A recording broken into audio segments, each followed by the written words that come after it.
পাকিস্তান দলকে বিশ্বকাপ সংক্রান্ত সকল প্রস্তুতি বন্ধ রাখার নির্দেশ দিয়েছে পিসিবির চেয়ারম্যান মহসেন নাকভি।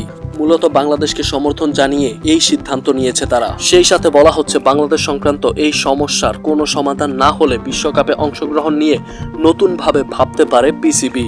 এমন খবর প্রকাশ করেছে দেশটির গণমাধ্যম পাকিস্তান অবজারভার। সমস্যাটি শুরু হয়েছিল মুস্তাফিজকে নিয়ে, আর সেই সমস্যার জল গড়াতে গড়াতে চলে এলো টি-20 বিশ্বকাপ পর্যন্ত। বিসিবি জানিয়েছিল যে ভারত একজন মুস্তাফিজুর রহমানকে নিরাপত্তা দিতে পারে না, সে ভারত কিভাবে পুরো বাংলাদেশ টিমকে নিরাপত্তা দেবে। তাই বিসিবি আইসিসির কাছে আবেদন জানিয়েছিল বাংলাদেশের সকল ম্যাচ যেন শ্রীলঙ্কায় শিফট করা হয়, কিন্তু আইসিসি চলছে বিসিসিআই এর কথায়। তাই তারা জানিয়েছিল বাংলাদেশকে বিশ্বকাপ খেলতে হলে ভারতেই খেলতে হবে, নয়তো বাদ পড়তে হবে বিশ্বকাপ থেকে।